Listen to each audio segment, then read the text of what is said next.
अभी हम देखेंगे लाइक व्हाट इज वीपीसी। ठीक है, और वीपीसी को समझने के लिए कौन कौन सा टर्मिनोलॉजी या टर्म्स है जो अपने को समझने की जरूरत है।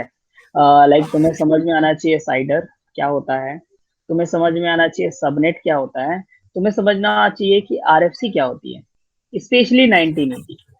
तो अभी थोड़ा सा ऊपर से जा रहा होगा क्या है कैसे है, बट लेट्स सी। ओके, सो सबसे पहले देखेंगे व्हाट इज वीपीसी। तो कोई भी प्लेटफॉर्म ले लो, कोई भी क्लाउड प्रोवाइडर ले लो, तो वीपीसी एक सर्विस है बेसिकली। क्या है? एक सर्विस सर्विस। है। इस सर्विस के बेसिस पे क्या फ्लेक्सिबिलिटी देती है सर्विस? तो बेसिकली ये सर्विस फ्लेक्सिबिलिटी देती है तुम्हें कि तुम खुद का ओन प्राइवेट नेटवर्क खड़ा कर सकते हो। क्या कर सकते हो? ओन प्राइवेट नेटवर्क तुम बना सकते हो। ये फ्लेक्सिबिलिटी देता है वीपीसी। तो बेसिकली वीपीसी क्यों यूज करते हैं हम लोग? कि कोई भी अगर ऑर्गेनाइजेशन है, राइट, वो अगर खुद का नेटवर्क क्रिएट करना चाहती है, क्योंकि कैसा होता है पता है क्या, जब हम ऑर्गेनाइजेशंस में जाते हैं तो उनको वीपीसी पियरिंग करनी होती है, दो नेटवर्क्स को कनेक्ट करना होता है। तो इन सब सिनेरियोस के लिए वो खुद का नेटवर्क बनाते हैं, और उस नेटवर्क के अंदर कौन से फायरवॉल रूल्स होंगे, कौन से मतलब लाइक पॉलिसीज वगैरह अप्लाई होंगे, ये कौन सा साइडर रेंज रहेगा, सारी जो चीजें हैं ना, उनके पास फ्लेक्सिबिलिटी आ जाती है कि वो खुद से कर सकते हैं। इसीलिए जितने भी ऑर्गेनाइजेशंस है वो यूज करते हैं वीपीसी उनके सारे रिसोर्सेज डिप्लॉयमेंट के लिए। तो अभी तक तुमने जो भी देखा, जैसे कि तुमने वीएम बनाया, जैसे कि तुमने वीपीसीज बनाए, वीपीसी बोलता हूँ मैं, कंप्यूटर इंजन इंस्टेंस बनाया, एमआईजी बनाया, फिर क्लाउड रन डिप्लॉय किया, क्लाउड फंक्शंस डिप्लॉय किया बेसिकली। तो ये सारी चीजें तुमने डिफॉल्ट नेटवर्क में की, या फिर ऐसे नेटवर्क में की जिसको गूगल मैनेज करता है, या फिर गूगल ने बना के दिया है ना। बट अभी हम देखेंगे कि वीपीसी के थ्रू हम खुद का नेटवर्क कैसे बनाते हैं, और बेसिकली क्या है ये चीज। तो जैसे कि मैंने तुम्हें बताया कि वीपीसी बेसिकली क्या है, एक सर्विस है जिसके थ्रू हम लोग खुद का प्राइवेट नेटवर्क बना सकते हैं।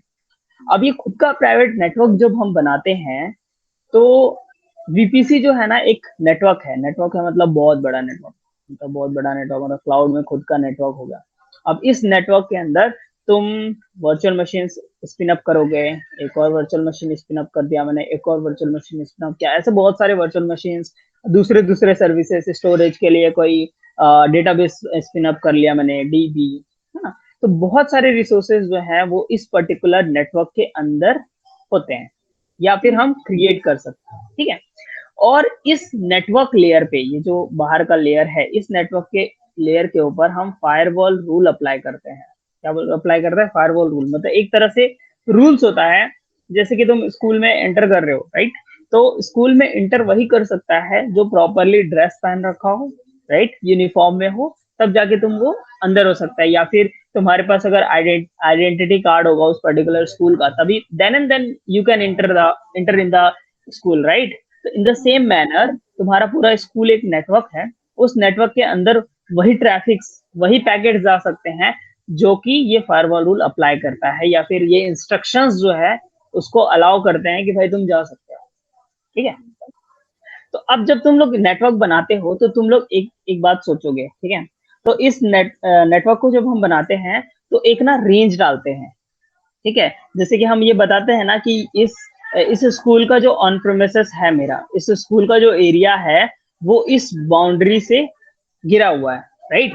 इस पूरा सपोज यहाँ पर बहुत सारे घर वगैरह बहुत सारी चीजें हैं, बट ये जो बाउंड्री के अंदर का पार्ट है that is our school, right. ठीक है, तो ये जो बाउंड्री है, ये जो एरिया है, ये कैसे डिसाइड होता है? तो ये डिसाइड होता है यूजिंग द साइडर रेंज। इसको हम लोग बोलते हैं क्लासलेस इंटर डोमेन रेंजेस।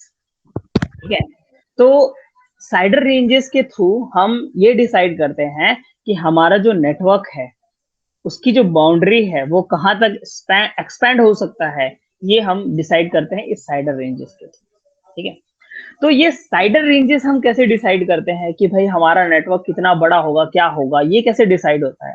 तो ये डिसाइड करने के लिए, जैसे कि तुम लोग कोई चार्जर लेते हो सपोज, है ना, तो चार्जर लेते हो, चार्जर का कभी ना डिस्क्रिप्शन देखना, वहां पर ना तुम्हें डिस्क्रिप्शन में दिखेगा I triple E standard 802 point something something something, फिर IEEE स्टैंडर्ड ये ऐसा टाइप का कुछ लिखा रहता है, या फिर कोई भी इलेक्ट्रॉनिक डिवाइस लेते हो तो उस तरह का डिस्क्रिप्शन वहां लिखा रहता है, राइट।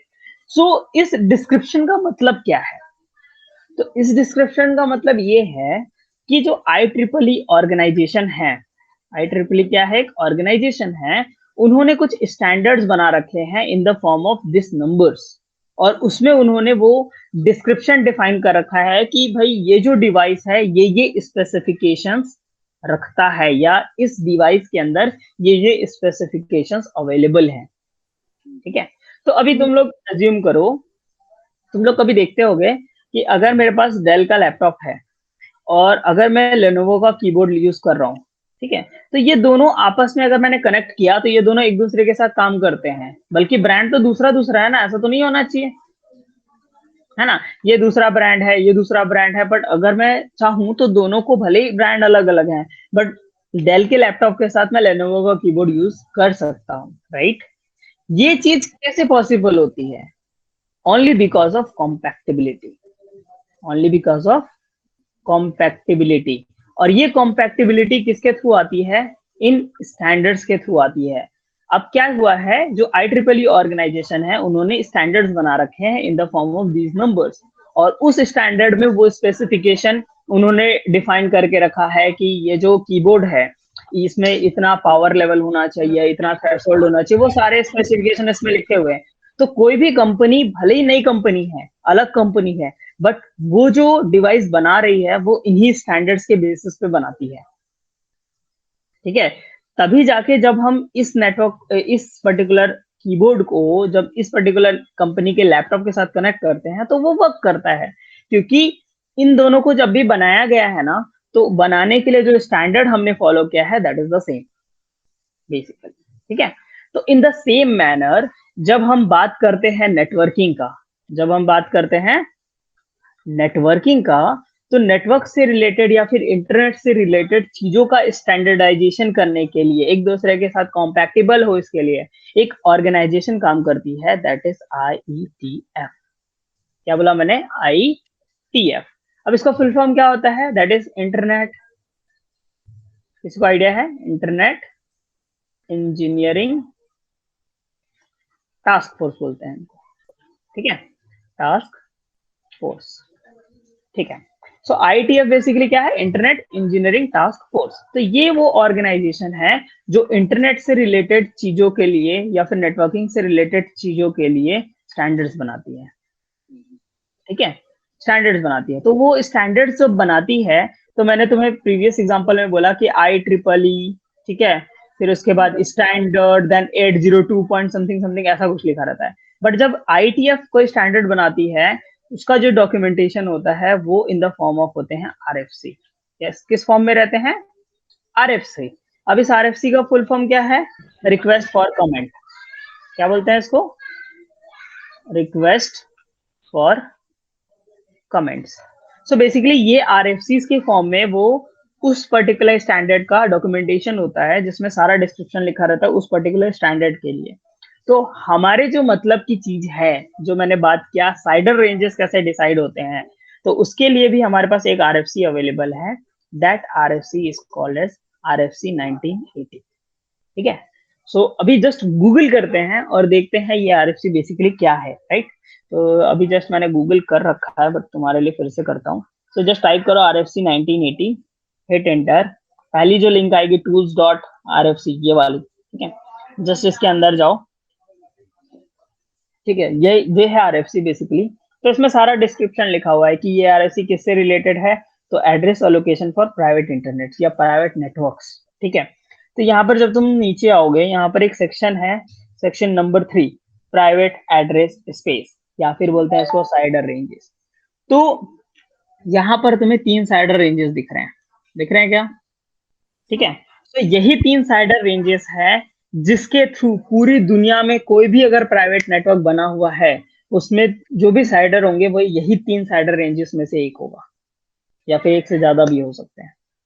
बट वो सारे नेटवर्क जो हैं यही IP एड्रेस फॉलो करते होंगे। तो तुम लोग जब भी कोई भी प्राइवेट नेटवर्क एक्सेस करते होगे, वो देखना या तो 10 से स्टार्ट हो रहा होगा, या 172 से, या 192 से, so this is the standard, ठीक है।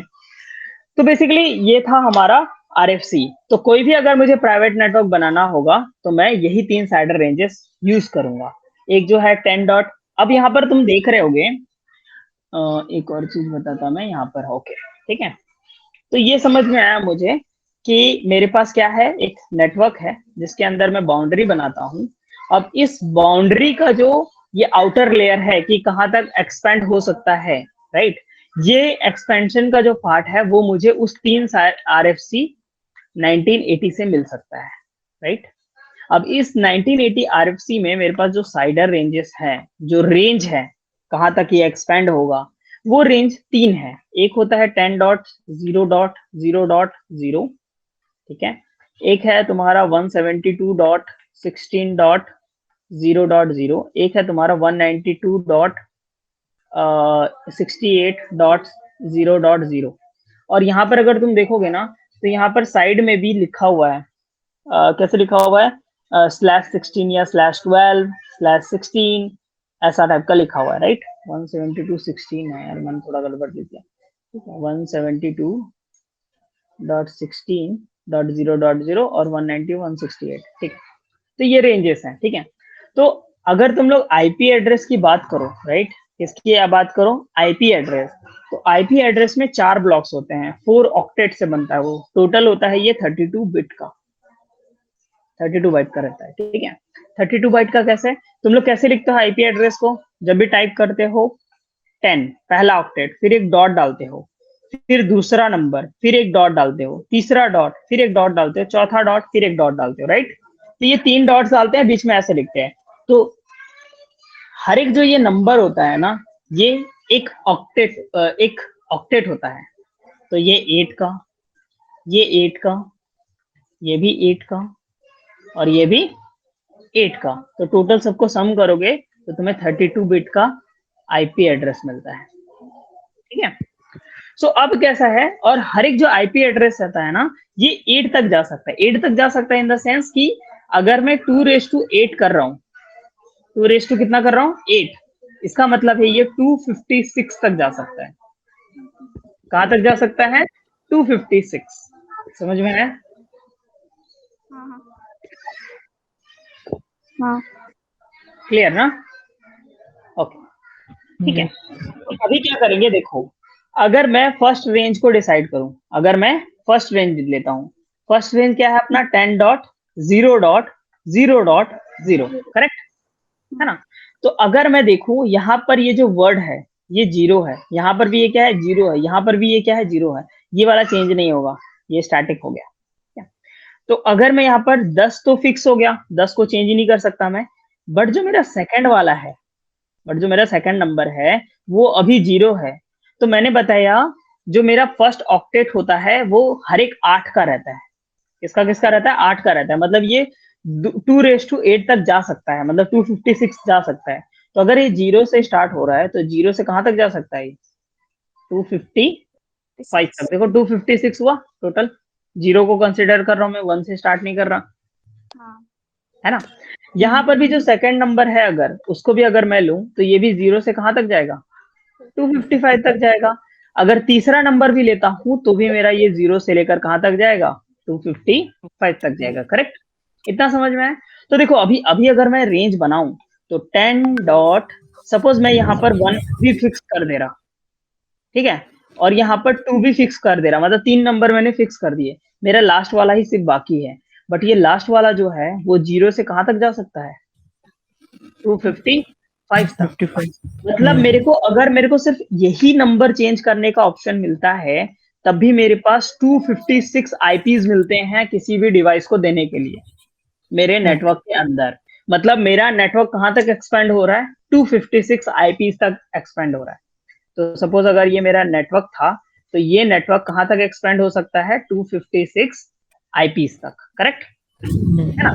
अब अगर सपोज इस वाले नंबर को भी मैं फ्लेक्सिबल बनाता हूँ 0 से लेकर, तो तुम लोग जानते हो कि ये जो नंबर है वो 0 से स्टार्ट होगा, 0 1 2 3 ऐसा करके जाएगा, राइट है ना।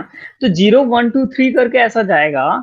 तो हर एक नंबर के लिए, जैसे अगर मैं कंसिडर करूं सिर्फ और सिर्फ जीरो, अगर मैं कंसिडर करूं सिर्फ zero as a second number, तो जीरो के लिए ये वाला जो लास्ट वाला डिजिट है ये कहां तक जा रहा है, जीरो से लेकर 255 तक। अब अगर मैं सेकंड वाला नंबर फिर से 1 कर दे रहा हूं, तब भी इसके लिए भी सेकंड वाला जो नंबर है कहां तक जाएगा, जीरो से 255। अगर मैं सेकंड वाला नंबर फिर से 2 करता हूं तो इसके लिए भी जीरो से लेकर 255 तक जा सकता है, राइट। ऐसी अगर मैं ऐसे करते करते कहां तक जाऊंगा, 255 तक जाऊंगा। तो 255 वाला भी अगर मैं नंबर रखता हूं उसके लिए भी लास्ट वाला डिजिट कहां जाएगा, जीरो से लेकर 255 तक। तो मतलब समझ में आ रहा है तुम लोगों को, अगर मैं सेकंड नंबर के लिए, अगर मैं सेकंड नंबर के लिए जीरो रखता हूं तो भी 55 56 256 आईपी मिलेगा मुझे। हाँ 1 रखूंगा तो भी 256 आईपीस, 2 रखूंगा तो भी 56 आईपीस, 3 रखूंगा, ऐसे करते करते मैं कहां तक जा सकता हूँ, 255 तक जा सकता हूँ, सॉरी 255 तक जा सकता हूँ। तो मेरे पास हर एक नंबर के लिए 256 आईपीस है। तो तुम लोग सोचो मेरे पास कितने सारे आईपीस हो गए। अगर मैं सिर्फ साइड 256 थर्ड डिजिट हटा रहा हूँ, राइट, है ना, तो तुम लोग इसको कैसे कर सकते हो, 256 इंटू 256 होगा, राइट। तो मुझे इसका जो आउटकम आएगा वो मैं इन्हीं दो नंबर्स को अगर चेंज करता हूँ, राइट, उससे मैं इतने सारे आईपीस बना सकता हूँ। हाँ बराबर। समझ में आया क्या बोल रहा हूँ, चलो मल्टीप्लाई कर ही लेते हैं। 256, सॉरी जस्ट अ मिनट, 256 कितने आए, 65,536, 65,336। तो अगर मैं टारगेट रखा कि मेरे को सिर्फ लास्ट के दो नंबर ही आईपी एड्रेस के चेंज करने हैं, तो मैं कितने आईपीस बना सकता हूँ, 65,000 कितना था, 536 536, राइट, 536। तो अब मेरा जो नेटवर्क है वो पहले कितना, सिर्फ 256 एक्सपेंड था, राइट। इसको मैं और कितना एक्सपेंड कर सकता हूँ, 65,536। मतलब मेरे नेटवर्क के अंदर इतने डिवाइसेस आ सकते हैं, इतने डिवाइसेस मैं अपने नेटवर्क के अंदर रख सकता हूँ। समझ में आया, इतना क्लियर है। हाँ ये तो बस इतनी सी बात थी यार। अगर मैं थर्ड वाले के लिए करूंगा तो थर्ड वाले के लिए भी करता हूं अगर, तो जीरो और के लिए इतना, 1 के लिए भी इतना, 2 के लिए इतना, ये भी कहां तक जाएगा, 255 तक जाएगा। और वो 250 तक के लिए हर एक के लिए इतना, तो इनटू मल्टीप्लाई बाय 256, मतलब समझ रहे हो कितना ज्यादा आईपीस हो सकता है। हाँ अज्यूम कर रहे हो, राइट, है ना। तो ऐसे करके मैं अपना नेटवर्क जितना बड़ा करना चाहूँ उतना बड़ा कर सकता हूँ। एक लिमिट है, राइट, दैट लिमिट इज /16। ये बताता मैं स्लैश क्या होता है, ठीक है। तो अभी और एक बात ऐसे बताओ तुम लोग, है ना, अभी इतना तो तुम लोगों को ये समझ में आया कि तुम लोग किस तरह से साइडर सिलेक्ट करोगे बेस्ड ऑन RFC 1980। उसमें जो 3 रेंजेस डिफाइन है उसी रेंज के अंदर हम आईपी एड्रेस अलोकेट कर सकते हैं, करेक्ट, है ना। हाँ अब हम लोगों को जितने नंबर ऑफ हमारे पास डिवाइसेस हैं उसके बेसिस पे मैं डिसाइड करूंगा कि जैसे अगर मेरे को सपोज मेरे को सिर्फ 256 मतलब 256 के अंदर मेरे डिवाइसेस कंप्लीट हो जा रहे हैं। सपोज मेरे पास सिर्फ 220 डिवाइसेस हैं जिसको मेरे को नेटवर्क में रखने का है ना। तो अगर मेरे को 220 ही करना है तो मैं अगर साइडर रेंज जब बनाऊंगा तो मैं क्या करूंगा भाई, कि भाई तुम 10 ले लो, इसको हम लोग 1 कर देते हैं, इसको भी फिक्स कर देते हैं, इसको भी फिक्स कर देते हैं, लास्ट वाला जो डिजिट है ना इसी को हम फिक्स नहीं करते, तो मेरा काम हो जाएगा, राइट, है ना। तो इस तरह से हम डिसाइड कर सकते हैं कि हमें कितने नंबर ऑफ आईपीस चाहिए और कैसे करेंगे, राइट, है ना। अब क्या डिफिकल्टी आती है पता है क्या इस चीज में, अगर नॉर्मली मैं सिर्फ नेटवर्क की बात करूं, नेटवर्क लेवल पे, है ना, तो नेटवर्क लेवल पे अगर मैं बात करूं, सॉरी एक मिनट, अगर मैं नेटवर्क लेवल पे बात कर रहा हूँ, राइट, तो नेटवर्क लेवल पे बात कर रहा हूँ तो भाई चलो ठीक है, सिर्फ 256 की बात करते हैं, है ना। तो ये नेटवर्क जो है वो 256 तक अलोकेट हो सकता है ना। तो अब सपोज हम लोग अज्यूम करते हैं हमारे पास कॉलेज है एक, अब कॉलेज को नेटवर्क बनाना है ना। कॉलेज में सपोज 3 डिपार्टमेंट्स हैं। First department is ENTC, second department is comp, third department is suppose IT. ठीक है, ये 3 डिपार्टमेंट है मेरे कॉलेज में। ठीक है, अब क्या हो रहा है कि मेरे को जो ईएनटीसी डिपार्टमेंट हो गया, कंप्यूटर डिपार्टमेंट हो गया, आईटी डिपार्टमेंट हो गया, इसके अंदर लैब्स में जो जो कंप्यूटर्स हैं उनको आईपी एड्रेस असाइन करना है। ठीक है, तो आईपी एड्रेस असाइन करने का जो सिस्टम है वो कैसा रहेगा, जैसे अगर मेरे पास 256 आईपीज हैं बेस्ड ऑन इस 10 डॉट 1 डॉट 2 डॉट और ये वाला मैंने ओपन छोड़ा है, राइट। तो ये ओपन छोड़ा हूं अगर मैं, तो ये 0 से लेकर 255 तक जा सकता है ना। हाँ 0 से बराबर। लेकर 255 तक जा सकता है। तो अगर मैं सपोज करता हूं कि ईएनटीसी डिपार्टमेंट में 50 है, ठीक है, ये कॉम्प में 30 है और इनके पास सपोज 10 है, 10 कंप्यूटर, 30 कंप्यूटर, 50 कंप्यूटर।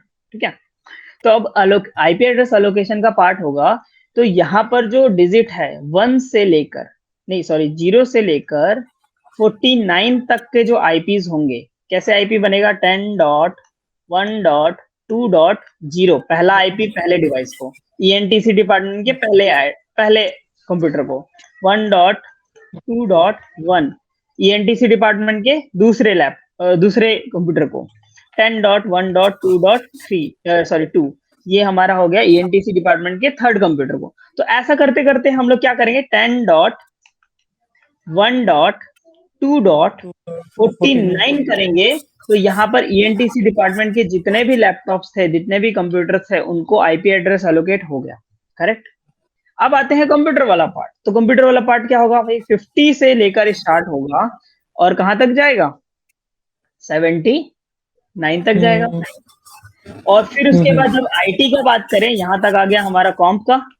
फिर उसके बाद आईटी की बात करें तो आईटी वाला कहां से स्टार्ट होगा, 80 से लेकर कितना, 89 तक, करेक्ट। तो यहां तक IT department. But what about कि अगर मेरे पास सपोज ईएनटीसी डिपार्टमेंट में 2 और नए लैपटॉप लगाने हैं, तो उसके लिए जो आईपी एड्रेस अलोकेशन होगा, है ना, वो क्या होगा, इस 89 के बाद वाला होगा, दैट इज 90 एंड 91, करेक्ट। फिर अगर कॉम्प में भी कुछ नए आईपीस आए या फिर आईटी डिपार्टमेंट में 10 और कंप्यूटर दे दिया हमने, तो उसका जो एलोकेशन होगा वो 92 से स्टार्ट होगा और कहां तक जाएगा, 102 तक जाएगा, करेक्ट।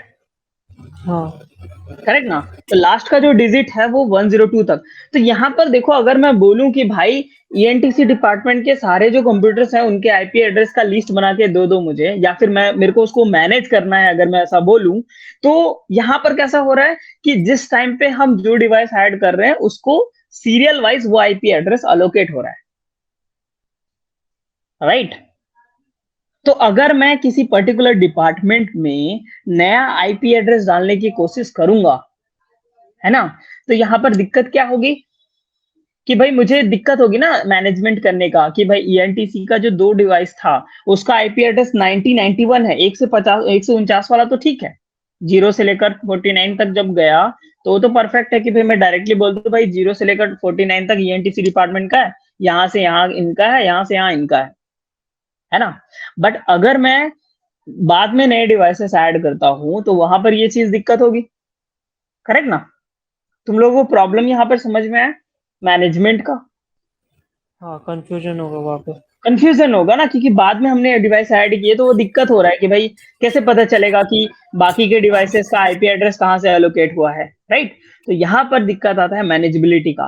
प्लस एक और चीज है, अगर मेरे को बहुत सारे डिपार्टमेंट्स है, जैसे अगर मैं टाटा कंपनी की बात करूं, राइट, टाटा के अंदर कितने सारे ऑर्गेनाइजेशन है, जैसे मैंने तुम्हारे स्टार्टिंग पहले लेक्चर्स में बताया था कि टाटा का मोटर्स है, टाटा स्टील है, राइट, है ना, टाटा की कंसल्टेंसी सर्विसेज हैं, तो अलग अलग उनके बिजनेसेस हैं।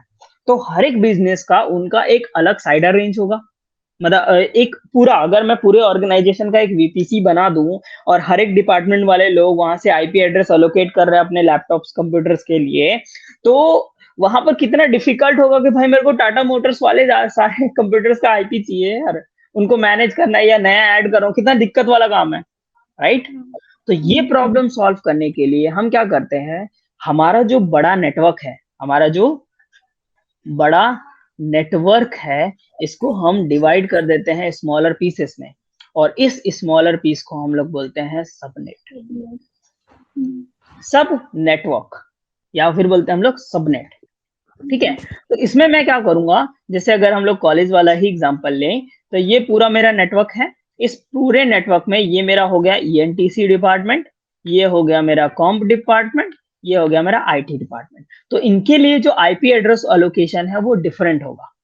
कैसे डिफरेंट होगा, देखो, जैसे कि अगर मुझे पता है ईएनटीसी डिपार्टमेंट में अभी 50 डिवाइसेस थे, हमारे पास साइडर रेंज कैसा है, 10.1.2.0 था, मतलब 0 स्टार्टिंग पॉइंट है, राइट। अब मुझे पता है कि ईएनटीसी डिपार्टमेंट में मेरे को 50 की तो जरूरत है, राइट, बट इन केस अगर कुछ ऊपर नीचे होता है तो मुझे और भी डिवाइसेस की जरूरत होती है। तो मैं क्या करूंगा, इसमें करूंगा सबनेटिंग। क्या करूंगा मैं, सबनेटिंग। तो तुम्हारे बड़े नेटवर्क को छोटे नेटवर्क्स में बांटने का जो प्रोसेस होता है, या फिर तोड़ने का जो प्रोसेस है, that is called as subnetting. Clear. Subnet क्या हाँ होता है, तुम्हारे बड़े नेटवर्क को छोटे पार्ट्स में डिवाइड करना, और वो छोटा पार्ट क्या कहलाता है, सबनेट। और ये जो प्रोसेस है सबनेट में कन्वर्ट करना या छोटे पार्ट्स में डिवाइड करना, that process is called as subnetting. और सबनेटिंग के लिए हम साइडर यूज करते हैं, राइट। तो यहां पर हम यूज करेंगे स्लैश, कोई एक नंबर आता है, यहाँ पे कोई एक नंबर आता है, वो नंबर हम ऐसे डिसाइड करते हैं कि हमें कितने नंबर ऑफ आईपीस चाहिए पर्टिकुलर सबनेट के लिए या पर्टिकुलर डिपार्टमेंट के लिए। ठीक है, तो हम लोग जानते हैं हमारे आईपी एड्रेस का रेंज क्या होता है, 32 बिट का रहता है, राइट। हमारा आईपी एड्रेस का रेंज, हमारा आईपी एड्रेस जो है 32 बिट का रहता है, राइट, है ना। अब अगर तुम लोग अज्यूम करो कि ईएनटीसी डिपार्टमेंट में, है ना, या फिर आईटी डिपार्टमेंट, ठीक है, और एक और चीज यहाँ पर थी कि हर एक जो आईपी एड्रेस रहता है वो ऑक्टेट होता है, मतलब 2 का पावर रहता है, राइट, है ना, ये होता है 2 का पावर, राइट। तो अभी क्या करेंगे, अपन अपन को सपोज समझ में आया है कि अपने को 50 तो चाहिए, 50 के साथ थोड़ा और विंडो रखते हैं अपन। तो 2 का पावर ऐसा निकालो कि ये 50 के नियरेस्ट नंबर मिले। तो अगर मैं 2:5 करता हूं तो दैट इज 32, 2:6 करता हूं दैट इज 64। तो ये 64 वाला जो पार्ट है ना, ये मेरे आईपी एड्रेस के जो रिक्वायरमेंट है 50 आईपी उसके नियरेस्ट है, राइट। मुझे 50 आईपी एड्रेस अलोकेट करने हैं अपने सबनेट के अंदर, मुझे 50 आईपी ही चाहिए अपने सबनेट में, है ना। अब 50 के नियरेस्ट 2 का पावर क्या है, 64, 2:6, राइट। हाँ हाँ समझ में है ये चीज। देखो, अगर मुझे सपोज 10 आईपी एड्रेस चाहिए होते हैं, है ना, तो देखो बताओ, 10 आईपी एड्रेस अगर मुझे चाहिए तो 2 कितना पावर लूंगा जो इसके नियरेस्ट नंबर होगा, बताओ।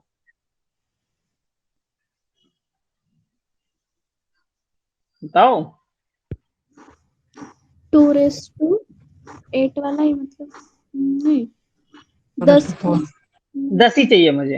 हाँ। सो 2 यहाँ पर 4 रखता हूं मैं।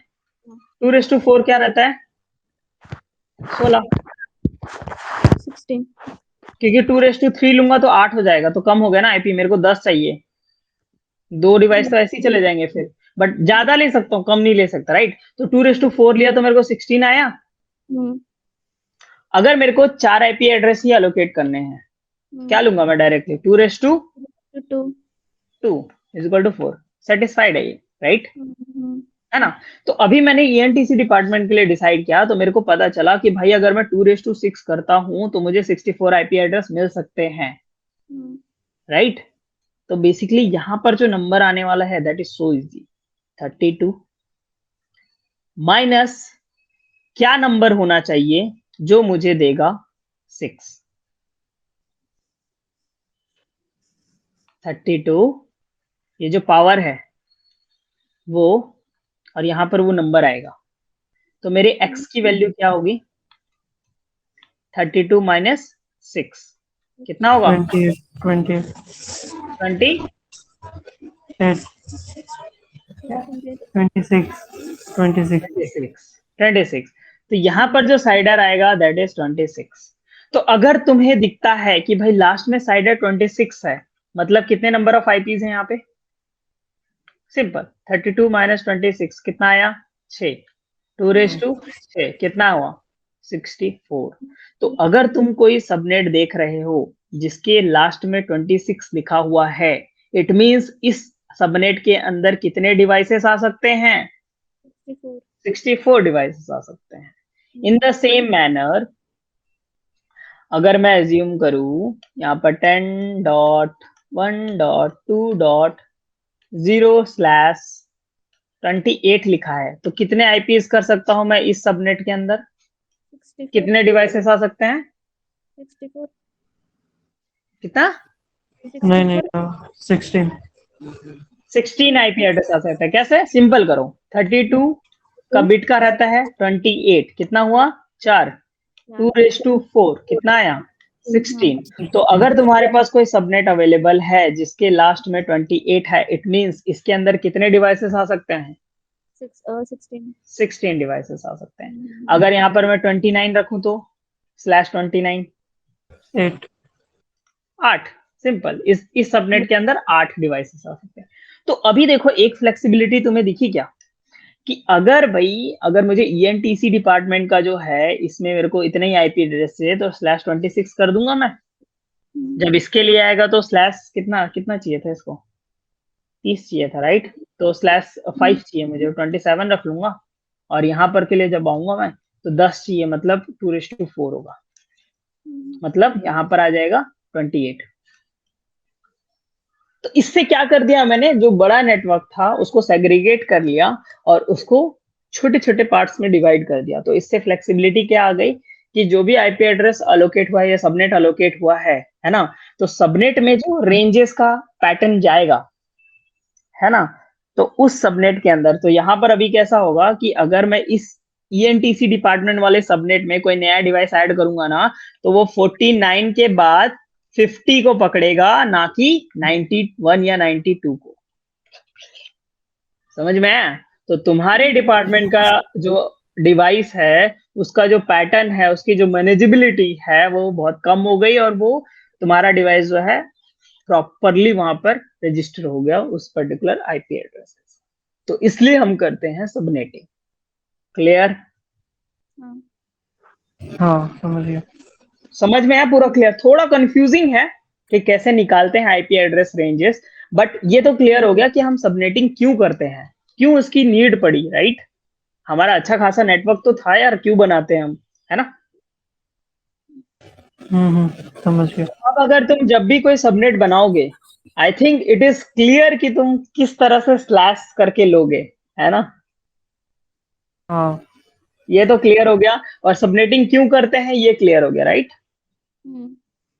Okay, so this is all about VPC क्या होता है, सबनेट क्या होता है, सबनेटिंग क्या होता है, साइडर रेंजेस क्या होते हैं, राइट? आरएफसी 1980 क्या होता है ना? और हम खुद का जब प्राइवेट नेटवर्क बनाते हैं तो उस समय कैसे हम चीजों को सेग्रीगेट करते हैं, कैसे कैसे उसका पार्टीशन करते हैं। ठीक है, सो थैंक यू।